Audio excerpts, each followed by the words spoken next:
Bonjour, le thème de la vidéo d'aujourd'hui est pourquoi les élections présidentielles ne servent à rien dans certains pays d'Afrique. Comme on le sait tous, la voix des urnes seules lors des élections présidentielles en Afrique ne servent à rien, car n'étant de toute façon pas respectées. Je ne reviendrai pas sur le énième discours du genre c'est à cause de la France que les pays africains en sont là où ils sont aujourd'hui. C'est le cas, mais le but de ma vidéo est plutôt de vous dire pourquoi il ne faut plus juste aujourd'hui se contenter de voter. En fait, comme on le sait tous, les chefs d'État africains sont la cause indirecte du sous-développement en Afrique. Mais pourquoi, si certains chefs d'État africains ne s'acharnent pas à maintenir leur peuple dans une situation d'extrême précarité, je cite là le président guinéen, gabonais, des deux Congos, tchadien, etc., d'autres voulant œuvrer pour que leur pays se développe se retrouvent freinés. Je cite le président ghanéen, centrafricain, sénégalais, équato-guinéen, etc. Alors oui, c'est vrai que c'est à cause des Français, ou plus particulièrement l'oligarchie des élites françaises, que les pays africains stagnent dans le seuil de sous-développement. Mais c'est surtout à cause d'un système dit France-africain. Ne nous laissons pas leurrer par les termes France et Afrique qui sont employés. En fait, il y a plusieurs autres États en partenariat avec la France pour maintenir ce système visant à garder sous domination des États possédant des richesses. Ces États vivant dans des conditions de précarité se trouvant également dehors de l'Afrique. En effet, il n'y a pas que la France qui a intérêt à ce que les pays africains ne jouissent pas directement de leurs ressources naturelles. Il y a également d'autres pays comme l'Amérique, la Chine, la Russie, etc., pour maintenir les pays africains sous domination, donc sous contrôle.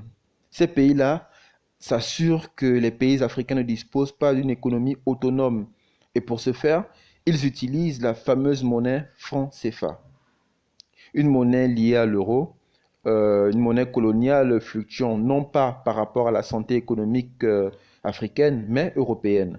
Donc, vous voyez déjà l'ampleur de la chose. Il est impossible pour un pays de développer son économie, de se développer tout court, s'il n'a pas la maîtrise de sa monnaie, qui, soit dit en passant, est battue en Europe et non dans la zone où elle est utilisée. Mais rassurez-vous, je n'irai pas plus loin dans mon développement économico-financier du sous-développement en Afrique. En parlant de l'intérêt qu'ont tous ces États puissants du monde dans le développement de leur infrastructure et le bon fonctionnement de leur économie grâce à leur pillage en Afrique, l'idée d'une libération africaine de leur influence est complètement exclue, car cela signifierait que non seulement ils prendraient le risque de perdre en ressources et potentiellement leur place de puissance mondiale, mais qu'en plus, avec les décennies, l'Afrique prenne également le titre de puissance mondiale, car une fois libérés de l'influence occidentale, les Africains se retrouveront libres de faire alliance pour faire face aux défis liés à la gestion de leurs ressources naturelles et libres de développer leur puissance militaire. Car oui, il y a une clause de la charte impériale dite la charte de la servitude, par certains, qui interdit l'Afrique de produire des armes et d'en posséder en nombre et en qualité. On nous dira que c'est pour protéger les populations africaines de leur dictature, mais il n'en est rien.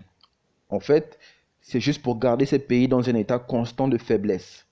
Donc, non seulement à travers sa faiblesse financière, l'Afrique ne peut contrôler son économie, donc jouer de son poids sur le marché mondial, mais en plus sa faiblesse militaire lui empêche non seulement de se défendre efficacement en cas d'invasion arbitraire des colons et leurs alliés, mais en plus de faire pression aux puissances actuelles qui leur imposent leurs lois et les pillent depuis des décennies. Je vous parle de tout ça pour vous montrer l'étendue des pertes que connaîtront ces puissances en cas de libération totale du continent africain. Ils sont donc obligés de garder un contrôle sur ces dirigeants à travers eux, leurs intérêts. Alors, que font-ils pour maintenir un contrôle sur l'Afrique? C'est très simple. En fait, lors des indépendances, des traités ont été signés par les chefs d'État africains de l'époque. En gros, ces traités garantissent à la France qu'elle pourra jouir autant que possible des richesses de leur sol et sous-sol, que la France aura son mot à dire dans la gestion de leur monnaie, que la France aura le droit d'intervenir dans l'éducation de leurs enfants, etc. Bref, que des horreurs qu'on se demande comment ces chefs d'État de l'époque ont pu accepter de signer. Et l'Afrique ne disposant pas de moyens contraignants efficaces, car étant ridiculement sous-armée, faut le dire, face à ces puissances, il n'est pas possible en l'état actuel des choses de faire annuler ces traités coloniaux et cancéreux qui datent d'une époque dont le niveau et la mentalité nous sont étrangers aujourd'hui. Ce qui fait que les chefs d'État africains ont parfaitement conscience qu'ils règnent sur leur peuple avec une épée de Damoclès sur eux et que cela finira mal s'ils prennent une décision allant à l'encontre des intérêts qu'ont ces puissances dans leur pays. Intérêts qu'ils se feront toujours un plaisir, je parle des puissances, de rappeler sur le motif des accords signés entre eux lors des indépendances. C'est ainsi qu'ils pillent et appauvrissent le continent africain, tant sur le plan infrastructurel qu'intellectuel. Ils s'en assurent en plaçant à la tête de chaque pays phare d'Afrique des dirigeants incapables de gérer ne fût-ce que leur propre famille. Des hommes sans charisme ou complètement incapables de bon sens, car sous-instruits ou facilement manipulables ou corruptibles. Et là, je cite le président Ali Bongo du Gabon, l'empereur Bokassa de l'époque en Centrafrique, l'actuel Alpha Condé de la Guinée-Conakry, Alassane Ouattara de la Côte d'Ivoire, etc. Cela n'est pas du tout anodin que dans plusieurs pays d'Afrique, les chefs d'État ont la capacité de s'éterniser au pouvoir là où les chefs d'État de leur puissance coloniale eux-mêmes ne peuvent se le permettre dans leur propre pays. C'est tout simplement parce que les chefs d'État africains ne sont présidents que de nom, mais ils sont et avant tout des sous-préfets, des garants des intérêts français, américains, russes, suisses, etc. En Afrique, dépendamment ou non de leur volonté, car tout un arsenal et un système a été mis en place pour cela. Ce qui veut dire que se précipiter dans les urnes lors de chaque élection présidentielle ne changera pas la situation des pays d'Afrique. Ces élections ne sont pertinentes en rien sur le développement réel des pays africains. Et je vais vous l'expliquer en 3 points. Premièrement, en cas d'aveu d'échec du président sortant, même si cela arrive, la simple satisfaction pour les citoyens africains de constater une alternance qui leur donnera l'illusion d'une démocratie et d'une promesse de mieux faire que le président sortant, sans pour autant que le pays n'évolue vraiment de lui-même.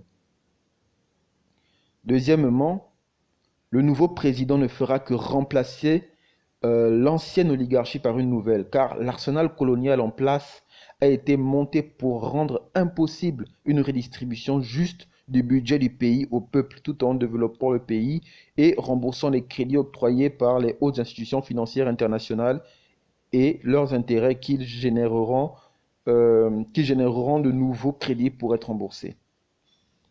Et enfin, troisièmement, et cela est le cas le plus fréquent, le président sortant fraude ou ne reconnaît pas sa défaite et tue en masse la population éprise de justice revendiquant leur choix dans les urnes, comme récemment les massacres qui ont eu lieu le 31 août 2016 au Gabon. Le système france-africain, mis en place par De Gaulle lors des indépendances, fait tourner l'Afrique dans une spirale qui l'empêchera toujours d'émerger, tant sur le plan économique que social. Et cela continuera tant que les pays africains ne décideront pas de passer outre ces traités de servitude et de s'unir afin de mettre en commun leurs capacités pour faire face aux oppresseurs coloniaux. Pour faire court, le système est contre l'Afrique. Et sans un rapport de force des Africains contre lui, nous demeurerons toujours pauvres et sous-développés. Voilà pourquoi les élections présidentielles en Afrique ne servent à rien. Bon, merci de m'avoir suivi jusqu'au bout. Vous pouvez intervenir en commentaire à tout moment. Je suis ouvert à toute critique. Voilà, sur ce, je vous souhaite de passer une excellente journée. Ciao.